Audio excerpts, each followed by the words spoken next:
विजय। पण सत्य शोधायचं कसं? न्यायासाठीचा प्रवास सोपा आहे का? तुमच्या हक्कांची संपूर्ण माहिती आहे का? कायद्याचे गूढ उलगडणार, सत्य समजावून सांगणार तज्ञ वकील। महत्त्वाच्या कायद्यांपासून ते गुंतागुंतींच्या प्रकरणांपर्यंत स्पष्ट उत्तर, ठोस मार्गदर्शन। एक व्यासपीठ जिथे प्रत्येक प्रश्नाला मिळेल योग्य उत्तर। लवकरच येत आहे कायद्याचा नवा कट्टा, फक्त बीबीएस न्यूज नेटवर्क 24 तासवर, जिथे प्रत्येक शब्दाला असतो न्यायाचा आधार।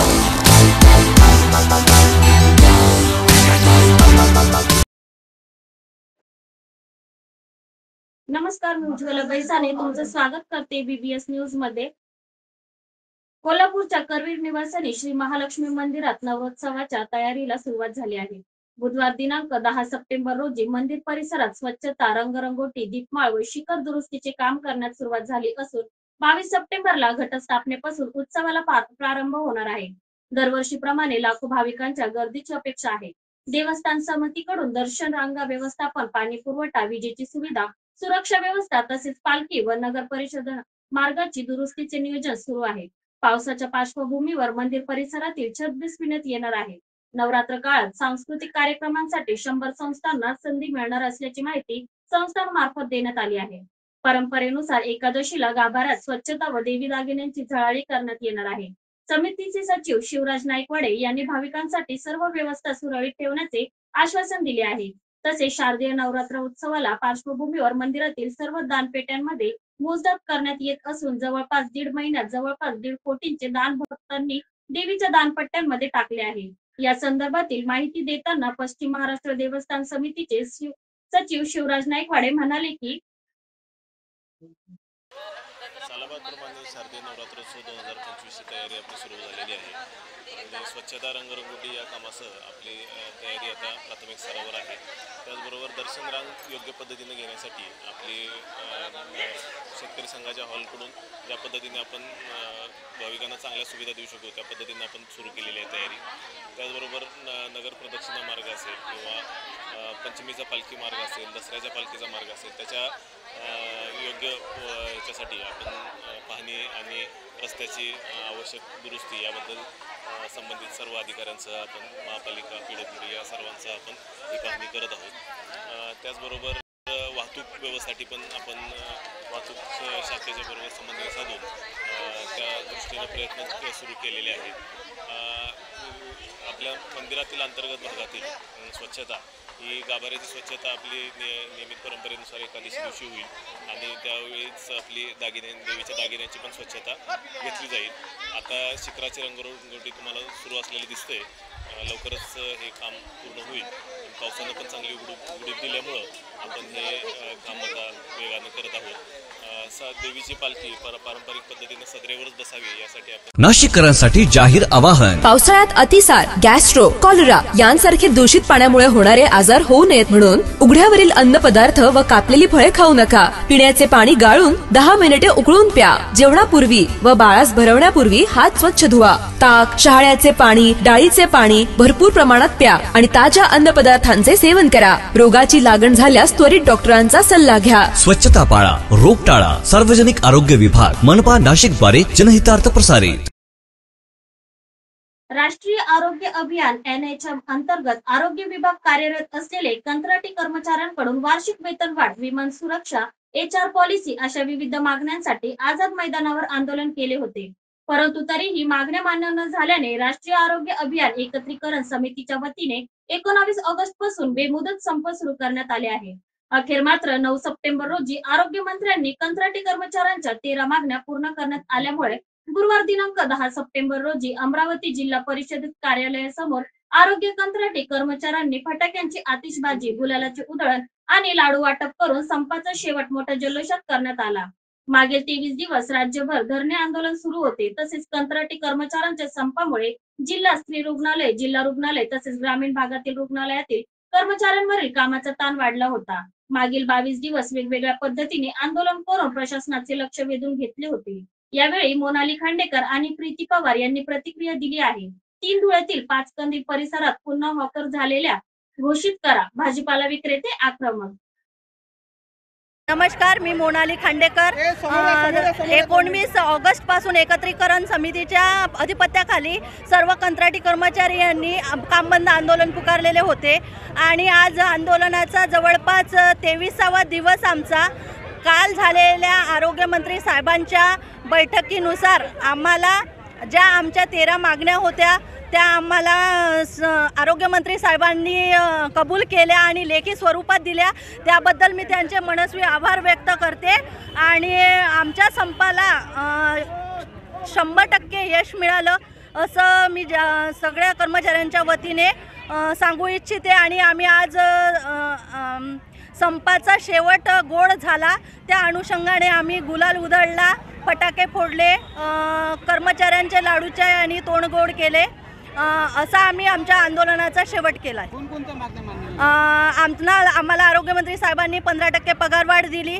जो जुन्या नवीन कर्मचाऱ्यांमध्ये पगारामध्ये तफावत होती तो तफावतीचा मार्ग आमचा सुकर झाला.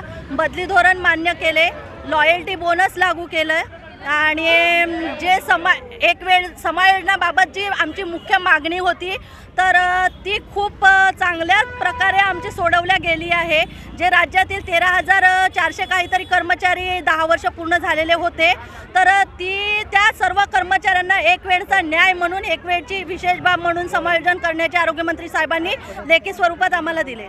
नाशिककरांसाठी जाहीर आवाहन. पावसाळ्यात अतिसार, गॅस्ट्रो, कॉलरा यांसारखे दूषित पाण्यामुळे होणारे आजार होऊ नयेत म्हणून उघड्यावरील अन्नपदार्थ व कापलेली फळे खाऊ नका. पिण्याचे पाणी गाळून 10 मिनिटे उकळून प्या. जेवणापूर्वी व बाळास भरवण्यापूर्वी हात स्वच्छ धुवा. ताक, शहाळ्याचे पाणी, डाळीचे पाणी भरपूर प्रमाणात प्या आणि ताज्या अन्नपदार्थांचे सेवन करा. रोगाची लागण झाल्यास त्वरित डॉक्टरांचा सल्ला घ्या. स्वच्छता पाळा, रोग टाळा. सार्वजनिक आरोग्य विभाग, मनपा नाशिक द्वारे जनहितार्थ.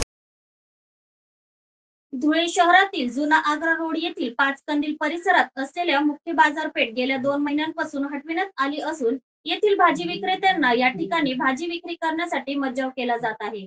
तसेच धुळे मनपा प्रशासनाच्या वतीने हा संपूर्ण परिसर नो हॉकर झोन घोषित केला आहे. त्यामुळे किरकोळ भाजी विक्रेत्यांवर उपासमारीची वेळ आली आहे.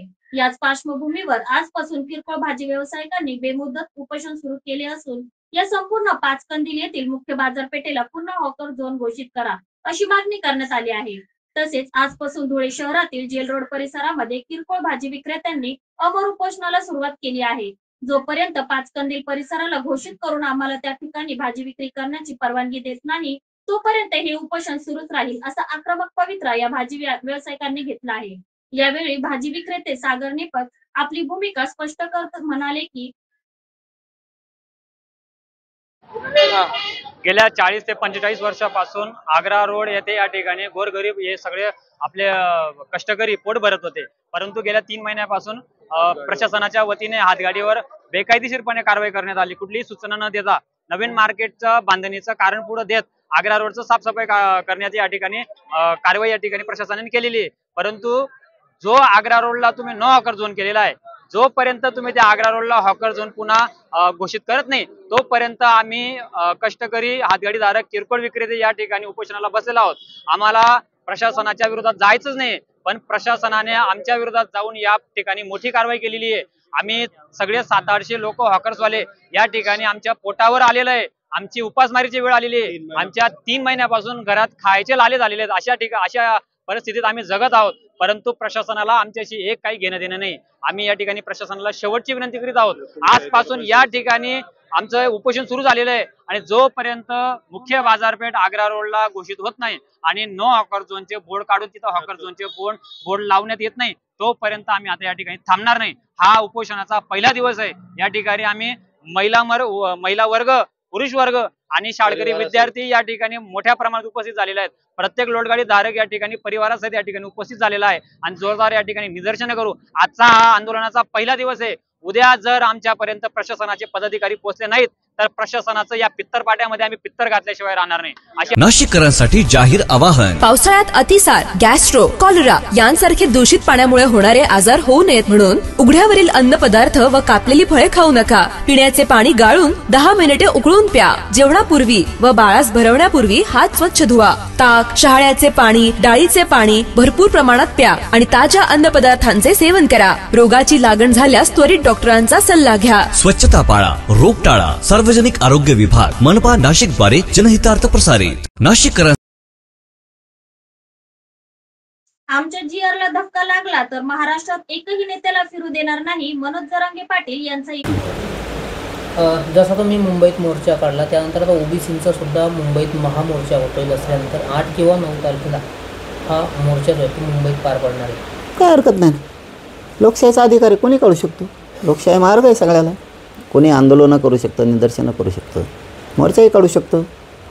आमचं भांडण सरकारशी, ते सरकारला म्हणतील, पण आम्ही त्यांचं सरकार नाही करणार. आम्ही काढलं की निघालेच आमच्या मागं मोर्चा घेऊन. आम्ही उपोषणाला बसलं की निघालेच शेळीचं शेपूट निघाले आणि मागंच आमच्या एवढं शकते हालीत शेपूट. आम्ही तसे नाही वागणार. आम्ही मराठीत असाल. आम्ही लोकांच्या लेकराचं वाटलं नाही करत. तुम्ही करता वाटलं. आम्ही जसं करतो तसं आम्ही बैठक घेतल्या की त्यांनी घेतल्या. आम्हाला महामंडळ दिलं की लगेच त्यांना पाहिजे.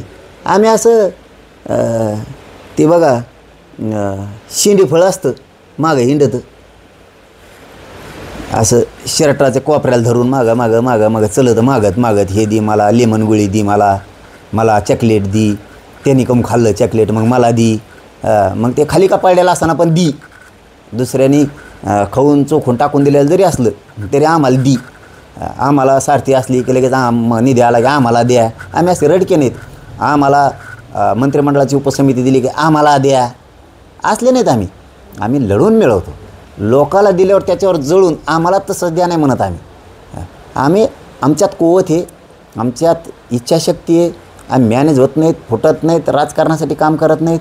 जातीसाठी करतो आम्ही, गरिबासाठी करतो आणि ते आम्ही लढून मिळवतो. असं आमचा मुंबईला मोर्चा चालला गेलं की आम्ही तुमच्या मागच येणार आहेत असे म्हणणारे आम्ही नाहीत. आम्ही उपोषणाला बसलं का आम्ही लगेच तुमच्या जवळच येऊन उपोषणाला बसणार असले आम्ही नाहीत. आम्ही फुकट भांडण विकत नाही घेत. आम्ही खुनशी नाही येत. मुद्दाम ओबीसीत मराठ्यात भांडणं लावून द्यायचं आणि मोकळं व्हायचं असले कामं आम्ही नाही करत. आणि तुमची सगळी प्रक्रिया ती आहेत. त्यामुळं आम्ही त्याला पडत नाही पडत. आम्ही जिकडे सभा घेईन तिकडे जानला घ्यायची. आम्ही जिकडे दौरा टाकतो तिकडे जानला घ्यायचं. हे असले इतके तुच्छ विचाराचे नाही आहेत आम्ही मराठी. आम्ही उच्च विचाराचं काम करतो आणि भविष्याचा विचार करतो. ओबीसी मराठा वाद नाही झाला पाहिजे हे असे कामं करतो आम्ही. ते प्रत्येकाला अधिकार आहे, प्रत्येकजण काढू शकतो. पण आपल्या जीआरला शब्दसुद्धा बदलायचा नाही. सरकारला सांगतो धक्कासुद्धा लागला नाही पाहिजे. नसता महाराष्ट्रात नाही एके बी नेत्याला फिरवून नाही देणार. तिकडं मोर्चे काढा, काय करायचं तर करा, आम्हाला काय देणं घेणं नाही त्याचं. सरकारने आमच्या जीआरमध्ये येवल्याचं ऐकून जर काय खोड केले रे बाबा तर असे मराठी पुन्हा देशाने कवाच बघितलं नसते. आणि फडणवीस साहेबाला चांगला माहिती, शिंदे साहेबाला माहिती आणि अजितदादाला चांगलं माहिती. आपण बोलत नाहीत आणि जे बोललो ते करतो. आपण करोडोनी येईन म्हणलं करोडोनीच येत असते. पुन्हा या महाराष्ट्रात असा मराठा देशात आणि जगात कोणी बघितलंच नसन इतक्या ताकदीनं मराठी रोडवर येणार. मग महाराष्ट्रातले रस्ते ब्लॉक होणार सगळे. एक बी नेता जवळ आमचं आरक्षण मराठ्याचं मिळत नाही, पश्चिम महाराष्ट्र आणि मराठवाड्यातलं सध्यातली ही प्रोसिजर सुरू आहे, तोपर्यंत महाराष्ट्रात नेताच राहून देत नाहीत आम्ही. हे पण ध्यानात ठेवा. मग तुम्ही मला ताराला लावू नका आणि फडणवीस साहेब सांगतो माया नादी लागू नका त्याचं ऐकून. झालं. नमस्कार नाशिककर. आज आपण आहोत ललित रुंठा ग्रुप यांच्या रुंठा फ्लोरेन्झा या प्रोजेक्टला. तर हा प्रोजेक्ट आहे प्रीमियम लोकेशनला म्हणजेच गोविंद नगर जवळ. या प्रोजेक्टमध्ये आपण 20हून अशा लक्झरियस ॲम्युनिटीज दिलेल्या आहेत, जसे की वॉकिंग ट्रॅक, मल्टीपर्पज हॉल आणि यासारख्या भरपूर अशा युनिक ॲम्युनिटीज. चला तर मग बघूया आपण आपला सॅम्पल फ्लॅट. तर हा आहे आपला प्रशस्त असा लिव्हिंग रूम आणि याला आपण सुंदर अशी बाल्कनी दिलेली आहे. हा आहे आपला डायनिंग टेबल. तर हा आहे आपला किचन एरिया आणि आपण इथे किचन चॉपिंग काउंटर वेगळं दिलेलं आहे. इथे आपण दिलेले आहेत किचन ट्रॉलीज आणि स्टोरेजसाठी आपण इकडे कॅबिनेट्स पण दिलेले आहे आणि प्लस आपण इथे युटिलिटी एरिया पण दिलेला आहे. हा आहे आपला मास्टर बेडरूम आणि ज्याला आपण अटॅच टॉयलेट आणि वॉशरूम दिलेला आहे. मग नाशिककर, कसा वाटलं तुम्हाला आमचं सॅम्पल फ्लॅट? तुम्ही पण येत आहे ना आमचं सॅम्पल फ्लॅट बघायला?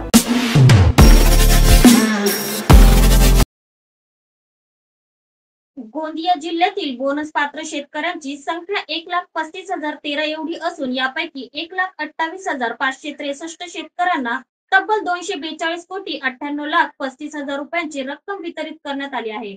अद्याप 6,650 शेतकऱ्यांना 15,71,77,000 रुपये वितरित करण्यात आलेले नाही. तसेच 7/12 कमी जास्त आढळणे अशा कारणांमुळे 4,500 शेतकऱ्यांना विमा पोर्टलवर ब्लॉक करण्यात आले. या संदर्भात पवन अधिकारी विवेक इंगळे म्हटले की तहसीलदारांशी चर्चा आणि पाणी पुरवठा सुरू असून सुरक्षित यादी भीम पोर्टलवर पाठवल्यानंतर बोनसची थकबाकी रक्कम शेतकऱ्यांना वितरित केली जाणार आहे. तसेच शेतकऱ्यांनी पीक विम्यानुसार योग्य क्षेत्रफळाचीच नोंदणी करावी असे आवाहन करण्यात आले आहे. यावेळी गोंदिया पवन अधिकारी विवेक इंगळे म्हणाले की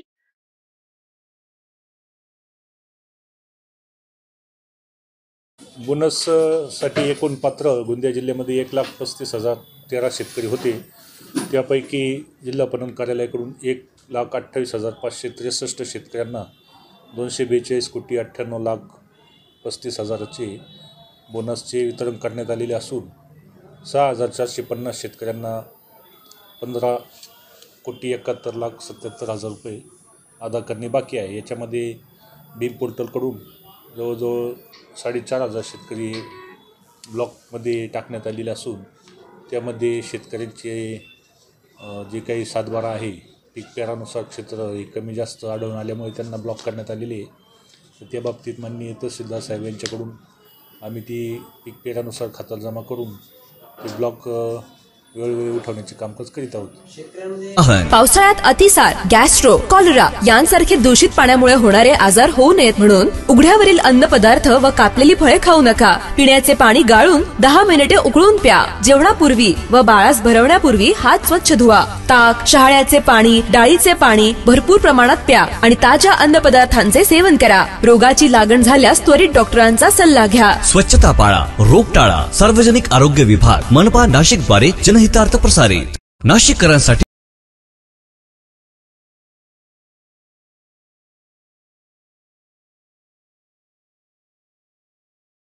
जाहीर आवाहन. पावसाळ्यात अतिसार, गॅस्ट्रो, कॉलरा यांसारखे दूषित पाण्यामुळे होणारे आजार होऊ नयेत म्हणून उघड्यावरील अन्न पदार्थ व कापलेली फळे खाऊ नका. पिण्याचे पाणी गाळून 10 मिनिटे उकळून प्या. जेवणापूर्वी व बाळास भरवण्यापूर्वी हात स्वच्छ धुवा. ताक, शहाळ्याचे पाणी, डाळीचे पाणी भरपूर प्रमाणात प्या आणि ताज्या अन्न पदार्थांचे सेवन करा. रोगाची लागण झाल्यास त्वरित डॉक्टरांचा सल्ला घ्या. स्वच्छता पाळा, रोग टाळा. सार्वजनिक आरोग्य विभाग, मनपा नाशिक द्वारे जनहितार्थ प्रसारित. आजचे बातमीपत्र इथेच संपले. भेटूया पुढच्या भागात सविस्तर बातम्यांसह.